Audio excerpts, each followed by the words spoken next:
ਜੇ ਤੁਸੀਂ ਆਪਣੇ ਡੌਗੀ ਨੂੰ ਕੱਚਾ ਦੁੱਧ ਤੇ ਮਿੱਠਾ ਪਾਉਂਦੇ ਹੋ ਉਹਦੇ ਕਿਹੜੇ-ਕਿਹੜੇ ਨੁਕਸਾਨ ਨੇ। ਜਦੋਂ ਤੁਹਾਡੇ ਡੌਗੀ ਦੇ ਵਾਲ ਝੜਦੇ ਨੇ ਉਦੋਂ ਆਪਾਂ ਨੂੰ ਕੀ ਕਰਨਾ ਚਾਹੀਦਾ, ਆਓ ਦੇਖੀਏ ਜੀ। ਸਤਿ ਸ਼੍ਰੀ ਅਕਾਲ ਜੀ। ਅੱਜ ਆਪਾਂ ਗੱਲ ਕਰਾਂਗੇ ਕਿ ਜੇ ਆਪਣੇ ਡੌਗੀ ਦੇ ਜਦੋਂ ਵਾਲ ਝੜਦੇ ਆ ਤਾਂ ਉਹਦੀ ਦੇਖਭਾਲ ਆਪਾਂ ਨੇ ਕਿਵੇਂ ਕਰਨੀ ਹੈ, ਕਿਵੇਂ ਬਚਾਉਣਾ ਹੈ ਨਾ, ਤੇ ਕੀ ਖਵਾਉਣਾ ਕੀ ਨਹੀਂ ਖਵਾਉਣਾ ਕਿ ਆਪਣਾ ਡੌਗੀ ਤੰਦਰੁਸਤ ਰਵੇ, ਵਧੀਆ ਤੰਦਰੁਸਤੀ ਨਾਲ ਆਪਣੀ ਪੂਰੀ ਜ਼ਿੰਦਗੀ ਜਿਊਵੇ। ਸਭ ਤੋਂ ਪਹਿਲਾਂ ਆਹ ਕੰਘਾ ਹੈ, ਬਾਜ਼ਾਰ ਦੇ ਵਿੱਚੋਂ 50 ਰੁਪਈਆਂ ਦਾ ਮਿਲ ਜੂ ਤੁਹਾਨੂੰ, ਜਿੱਥੋਂ ਵੀ ਡੌਗੀ ਦਾ ਸਮਾਨ ਮਿਲਦਾ ਹੈ। ਉੱਥੋਂ 50 ਰੁਪਈਆਂ ਦਾ ਇਹ ਕੰਘਾ, ਇਹਦੇ ਦੋ ਪਾਸੇ ਨੇ, ਸਟੀਲ ਦਾ ਕੰਘਾ ਹੈ ਨਾ, ਦੋਨੇ ਪਾਸੇ ਵਰਤੋਂ 'ਚ ਆਉਂਦੇ ਆ, ਇਹ ਲੈ ਕੇ ਜ਼ਰੂਰ ਆਓ।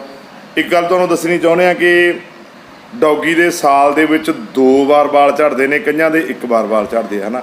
ਜਿਵੇਂ ਆ ਜੱਤ ਵਾਲਾ ਆਪਣਾ ਟੋਮੀਆਂ ਦੇ ਸਾਲ 'ਚ 1 ਵਾਰ ਵਾਲ ਝੜਦੇ ਆ ਦਿਨਾਂ ਦੇ ਵਿੱਚ, ਗਰਮੀ ਦੇ ਰੁੱਤ ਦੇ ਵਿੱਚ, ਉਦੋਂ ਇਹਦੀ ਦੇਖਭਾਲ ਕਰਨੀ ਬਹੁਤ ਜ਼ਰੂਰੀ ਹੁੰਦੀ ਹੈ। ਕਿਉਂਕਿ ਪਹਿਲੇ ਸਾਲ ਅਸੀਂ ਭੁਲੇਖੇ 'ਚ ਰਹਿ ਗਏ ਸੀ, ਪਹਿਲੇ ਸਾਲ ਸਾਤੋਂ ਇੱਦਾਂ ਦੀ ਇਹਦੀ ਦੇਖਭਾਲ ਨਹੀਂ ਹੋਈ ਤਾਂ ਇਹਦੇ ਪੁਰਾਣੇ ਵਾਲਾਂ ਦੇ ਗੁੱਸੇ ਬਣੀ ਗਏ, ਨਵੇਂ ਵਾਲ ਉਹਨਾਂ ਦੇ ਵਿੱਚ ਉਲਝੀ ਗਏ ਤਾਂ ਗੱਠਾਂ ਜਿਹੀਆਂ ਬਣ ਗਈਆਂ, ਤਾਂ ਇਹਦੇ ਸਾਰੇ ਵਾਲ ਸਾਨੂੰ ਕੱਟਣੇ ਪੈ ਗਏ ਸੀਗੇ, ਬਿਲਕੁਲ ਇਹਨੂੰ ਗੰਜਾ ਕਰਨਾ ਪੈ ਗਿਆ ਸੀ।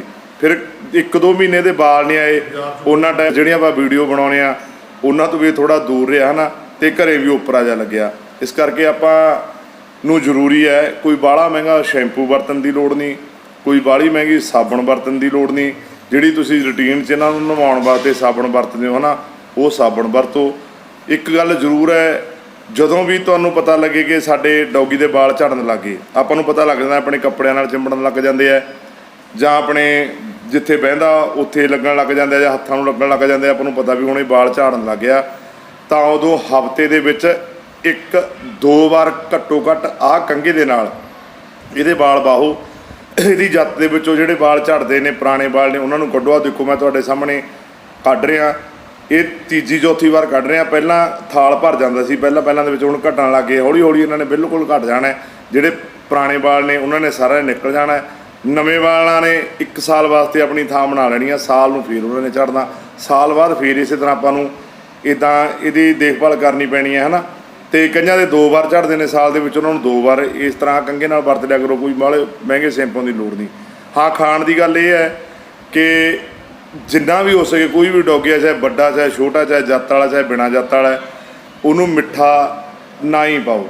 ਜੇ ਪਾਉਂਦੇ ਉਹਨੂੰ ਹੌਲੀ ਹੌਲੀ ਘਟਾ ਦਿਓ, ਕਿਉਂਕਿ ਮਿੱਠੇ ਦੇ ਨਾਲ ਇਹਨਾਂ ਦੇ ਵਿੱਚ ਇੱਕ ਮੋਟਾਪਾ ਆਉਂਦਾ ਹੈ, ਇੱਕ ਇਹਨਾਂ ਨੂੰ ਸ਼ੂਗਰ ਦੀ ਬਿਮਾਰੀ ਪੈਂਦੀ ਹੈ, ਪਾਚਨ ਪ੍ਰਣਾਲੀ ਇਹਨਾਂ ਦੀ ਖਰਾਬ ਹੁੰਦੀ ਹੈ, ਇੱਕ ਇਹਨਾਂ ਦੀ ਸਕਿਨ ਖਰਾਬ ਹੁੰਦੀ ਹੈ, ਚਮੜੀ ਖਰਾਬ ਹੁੰਦੀ ਹੈ। ਤੁਸੀਂ ਦੇਖਦੇ ਹੋਵੋਗੇ ਧਾਰਮਿਕ ਸਥਾਨਾਂ 'ਤੇ ਜਿਹੜੇ ਡੌਗੀ ਹੁੰਦੇ ਆ ਉਹਨਾਂ ਨੂੰ ਆਪਾਂ ਕਦੇ ਪ੍ਰਸਾਦ ਪਾ ਦਿੰਦੇ ਹਾਂ, ਕਦੇ ਬਦਾਣਾ ਪਾ ਦਿੰਦੇ ਹਾਂ, ਕਦੇ ਲੱਡੂ ਪਾ ਦਿੰਦੇ ਹਾਂ, ਮਿੱਠਾ ਪਾਉਂਦੇ ਹੀ ਰਹਿੰਦੇ ਹਾਂ ਨਾ। ਉਹ ਮਿੱਠਾ ਖਾਂਦੇ ਆ, ਉਹਨਾਂ ਦੇ ਕਈ ਵਾਰ ਸਾਰੇ ਵਾਲ ਝੜੇ ਹੁੰਦੇ ਆ, ਚਮੜੀ ਖਰਾਬ ਹੋਈ ਹੁੰਦੀ ਆ, ਉਹਦਾ ਕਾਰਨ ਨਹੀਂ ਹੁੰਦਾ ਮਿੱਠੇ ਦਾ। ਆਪਾਂ ਉਦੋਂ ਪਹਿਲਾਂ ਵੀ ਦੇਖਦੇ ਛੋਟੇ ਹੁੰਦੇ, ਜਦੋਂ ਘਲਾੜਾਂ 'ਤੇ ਜਾਂਦੇ ਆਪਾਂ ਗੁੜ ਖਾਣ, ਤਾਂ ਉੱਥੇ ਡੌਗੀ ਦੇਖਦੇ ਜਿੱਥੇ ਗੁੜ ਬਣਦਾ ਘਲਾੜ 'ਤੇ, ਉਹ ਡੌਗੀ ਗੁੜ ਖਾਂਦੇ, ਜਿਹੜੇ ਉਹਨਾਂ ਦੇ ਸਾਰਿਆਂ ਦੇ ਵਾਲ ਝੜ ਜਾਂਦੇ ਆ ਨਾ, ਉਹਦੀ ਚਮੜੀ ਖਰਾਬ ਜਾਂਦੀ, ਉਹ ਦੇਖਣ ਨੂੰ ਵੀ ਬੁਰੇ ਲੱਗਦੇ।